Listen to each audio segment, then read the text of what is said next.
এই হচ্ছে টয়োটা রাশ, এটাতেও লেজার প্রজেকশন। এই হচ্ছে কাস্টমারের পুরনো হেডলাইট ছিল, হেডলাইট গুলা ঘোলা ছিল, সিসিরা ফাটা ছিল। কাস্টমার জানতোই না হেডলাইট গুলা যে বব করলে চকচকা হয়, যদি উনি আগেও বব করাইছিলেন। সাথে হচ্ছে বব করানোর পরে উনাকে দিয়ে দিছিল এই যে দামি 2 সেট এলইডি বাল্ব। বলছিল আলোতে একেবারে তুফান হয়ে যাবে, ফলাফল জিরো। বলছিলাম বব আমরাও করব, আপনিও করছেন। উনি বলছে আর ভাই বব তো করছি, বলছি বব আবার করি, তারপরে দেখেন। এই হচ্ছে আমরা বব করার পরে এখন কাস্টমারকে দেখালাম, বললো যে ভাই এটা তো নতুনের মতো হয়ে গেছে। তো বললাম নতুনের মতো হওয়ার জন্যই তো আসছেন, সমস্যা থাকতেই পারে, সমস্যা থাকলে সমাধান হবে। উনাকে বলছিলাম হেডলাইটের সমস্যা থাকলে বব করে, বব করলে যদি সমস্যা থেকে যায় তাহলে আর বব কেন করে? এলইডি বাল্ব লাগাইছিলেন আলো সমস্যার জন্য, সেটা কি গেছে?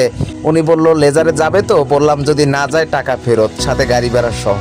পার্কিং থেকে রাস্তায় নামিয়ে হেডলাইটটা ডিফারটা যখন দিলাম, উনি দেখে তো পুরাই অবাক, বলে এতদিন তো এটাই খুঁজতেছিলাম, মাঝে আমার এই শুধু শুধু এলইডি টাকাগুলো লস হয়ে গেল।